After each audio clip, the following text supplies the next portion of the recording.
Namaskar. I am Dr. Abhay Bhave. I am a hematologist and hemato-oncologist in Lilavati Hospital and Research Center. And the area of expertise that I have is to deal with blood diseases, blood cancers. And today, I'm going to speak on one very important topic, and that is on lymphoma. Today, that is 15 September, is considered as the World Lymphoma Day. इस दिन पे हम लोग जो lymphoma के patients हैं उनके बारे में हम लोग बात करते हैं, उनके बारे में अवेयरनेस क्रिएट करते हैं, उनका डायग्नोसिस कैसे होता है, ट्रीटमेंट कैसा होता है और उनके ठीक होने के चांसेस कैसे होते हैं, इनके बारे में हम लोग चर्चा करते हैं। और ये दिन पूरे विश्व में मनाया जाता है। लिम्फोमा का जो टाइप्स है वो दो तरह के होते हैं, नॉन हॉजकिंस लिम्फोमा और हॉजकिंस लिम्फोमा। ये दोनों लिम्फोमा जो है वो एक टाइप के कैंसर होते हैं। तो लिम्फोमा एक टाइप का कैंसर है जो गांठ या गिल्टी में आता है, लिम्फ नोड्स। ये लिम्फ नोड्स हमारे बदन में सब जगह पे हैं और जहां पर उसका असर होता है वो लिम्फ नोड सामने नजर आता है, या तो दर्द के कारण या तो सूजन के कारण। इसके कोई और चिन्ह भी होते हैं, जैसे बार बार बुखार आना, बुखार न जाना दवाइयाँ लेने के बावजूद, शरीर पे खुजली आना, वजन का घटना, खासकर अगर 10% से ज़्यादा वजन का कम हो गया होगा तो, और रात को पसीने छूटना, इतना कि हमारे कपड़े जो है वो गीले हो जाते हैं। इनको टाइप बी सिम्टम्स कहा जाता है और ये हमारे लिए बहुत मायने रखते हैं लिम्फोमा डायग्नोसिस के इशू में। सिर्फ इन सिम्टम्स से डायग्नोसिस लिम्फोमा का नहीं होता है। ये सिम्टम्स होते हैं हमें सोचने के लिए कि ये लिम्फोमा हो सकता है। अनेक बीमारियां दूसरी भी हैं जो लिम्फोमा की तरह सेम सिम्टम्स देते हैं। तो इसका मतलब है लिम्फोमा का डायग्नोसिस, या यदि हॉजकिंस लिम्फोमा या नॉन हॉजकिंस लिम्फोमा, वो डायग्नोसिस होगा सिर्फ और सिर्फ बायोप्सी पे। We should insist on a lymph node biopsy. The lymph node biopsy has to be an excision biopsy. That means पूरा लिम्फ नोड निकालना जरूरी है। अगर ये लिम्फ नोड ऐसी जगह पे है जहां पर पूरा लिम्फ नोड निकल सकता है तो ये हमारे लिए बहुत अच्छा है, क्योंकि हिस्टोपैथोलॉजी डिपार्टमेंट जो ये टेस्ट करवाते हैं उनके लिए ये बहुत इंपॉर्टेंट है कि पूरा लिम्फ नोड उनके पास जाए, क्योंकि वो बहुत बेहतर तरीके से उसका असेसमेंट या एनालिसिस कर सकते हैं। मान लीजिए अगर कोई गांठ है जो अंदरूनी है, जो ऐसे जगह पे है जो पूरी गांठ हम लोग नहीं निकाल सकते, तो उसके लिए भी हमारे पास एक जवाब है।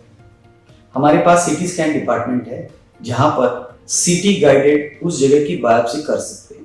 तो खास डायरेक्टेड एक नीडल होता है जो उस लिम्फ नोड की तरफ जाता है और उसमें से सैंपल निकाल के कोर बायोप्सीज निकालता है, और वो कोर बायोप्सी का भी एनालिसिस हमारे हॉस्पिटल में हो सकता है। जब ये सिम्टम्स होते हैं, गिल्टियाँ होती है या गांठें होती हैं और इसकी बायोप्सी हो जाती है, ये सारे सैंपल्स हम लोग भेजते हैं लेबोरेटरी में।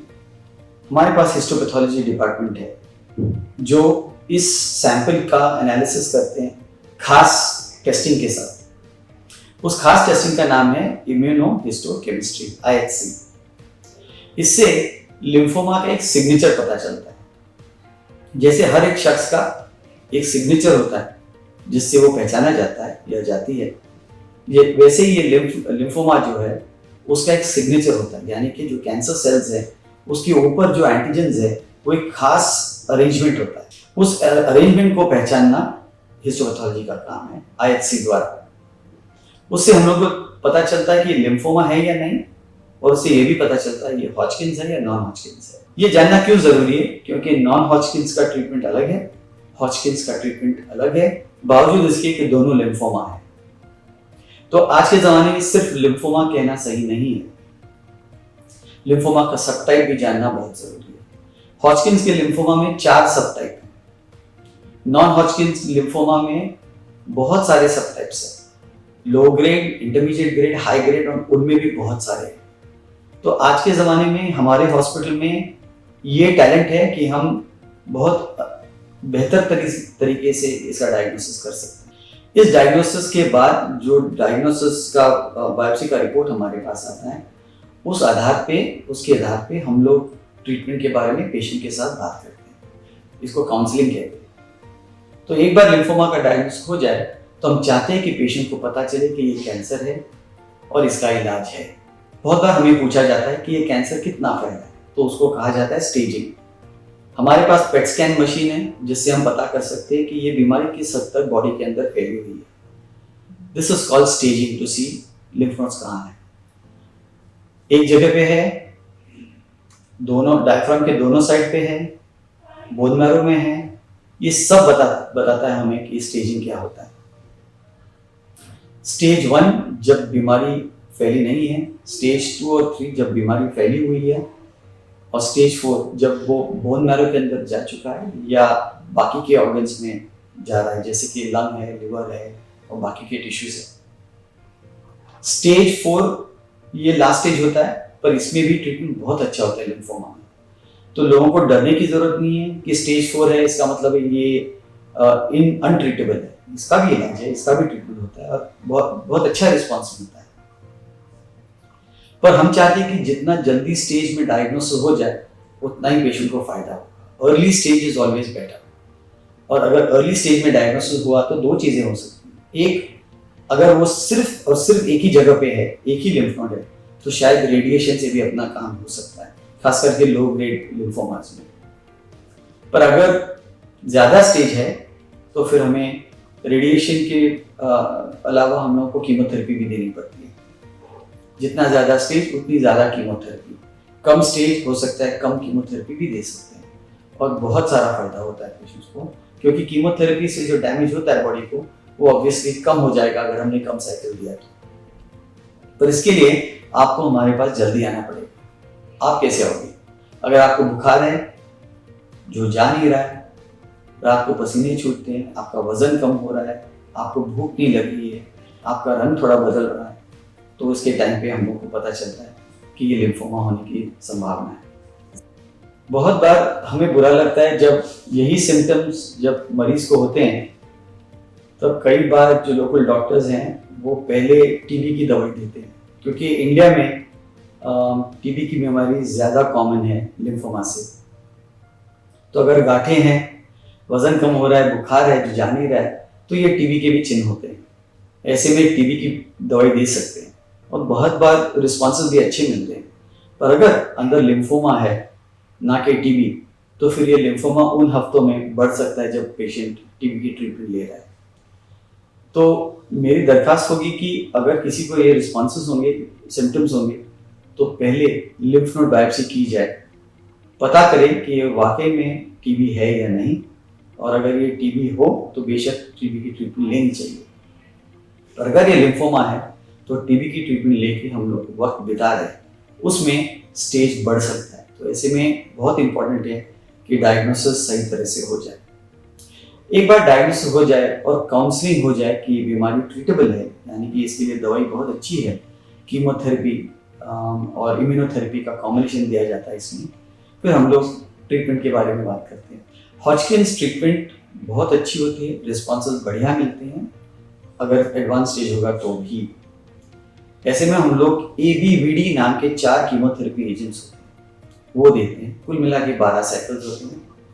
और हम लोग क्या करते हैं, पहले पेट स्कैन करते हैं, 4 साइकिल के बाद दोबारा पेट स्कैन होता है, और अगर ये पेट स्कैन क्लियर है तो वही ट्रीटमेंट आगे जारी रहती है और 8 साइकिल्स के लिए। पूरे 12 के बाद तीसरा पेट स्कैन होता है। नॉन हॉजकिन्स लिम्फोमा में हम लोग 6 साइकिल देते हैं, ना कि 12। और इन 6 साइकिल में जो ट्रीटमेंट दिया जाता है उसका नाम है RCHOP।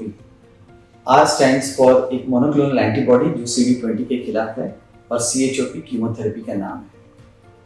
ये ट्रीटमेंट दिन में एक दिन में खत्म होता है और ये हर 3 हफ्ते में दिया जाता है।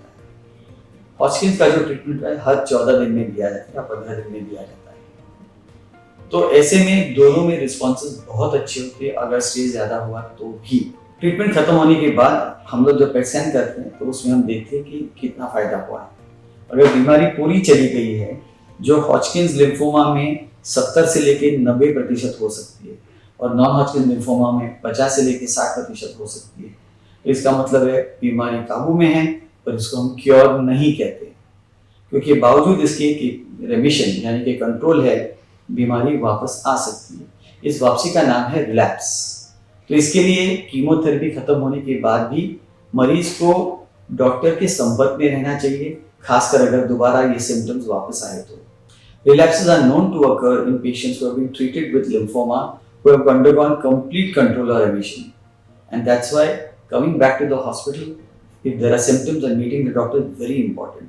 We might have to do blood tests in between and keep a watch or monitor the patient. It's extremely important. At the end of the day, I think in lymphoma, it's very important that we take the full treatment. Sometimes after a few cycles, patients feel unwell, they see hair loss, they feel vomiting, nausea as a main complaint, sometimes tingling and numbness of the fingers and legs. तो बहुत बार patient कहते हैं कि अभी तो 3-4 cycle हो गए, अभी और भी नहीं ले सकता हूँ। इंडिया का एनालिसिस है कि अगर आपने नॉन हॉजकिन लिम्फोमा में 6 साइकिल लिए R-CHOP के, और हॉजकिन लिम्फोमा में अगर आपने पूरी तरह से ट्रीटमेंट खत्म की 12 साइकिल, तो आपके ठीक होने के चांसेस बहुत अच्छे। और अगर आपने बीच में छोड़ दिया तो ये बीमारी न केवल वापस आ सकती है, पर हट्टी यानी कि रेजिस्टेंट आ सकती है, और फिर आपको खतरा हो सकता है, क्योंकि सारी कीमोथेरेपी जो हम दे रहे हैं वो काम नहीं करेगी। हायर कीमोथेरेपी की तरफ जाना पड़ेगा, जो हमारे लिए अच्छा नहीं होगा, और उसके बाद बोन मैरो ट्रांसप्लांट भी करना पड़ता है। तो आपके इंटरेस्ट में है कि आप पूरी तरह से जांच कर लीजिए, ट्रीटमेंट ले लीजिए और पूरी ट्रीटमेंट खत्म कीजिए, और फिर बाद में डॉक्टर के संपर्क में रहिए, ताकि आपको मॉनिटरिंग का फायदा हो, और अगर ये बीमारी वापस आ गई तो उसका भी इलाज है जो आप ले सकते। वर्ल्ड लिम्फोमा डे 15 सितंबर जो आज है, उसका काम यही है कि आपको बताना कि इसका इलाज है। डायग्नोसिस बढ़िया तरीके से सब हॉस्पिटल में, बड़े हॉस्पिटल में होता है, हमारे पास भी होता है, और ट्रीटमेंट लेने से आप बिल्कुल ठीक हो सकते हो। आप back to routine normal life जा सकते हो, आप अपनी वापस लाइफ शुरू कर सकते हो। Thank you.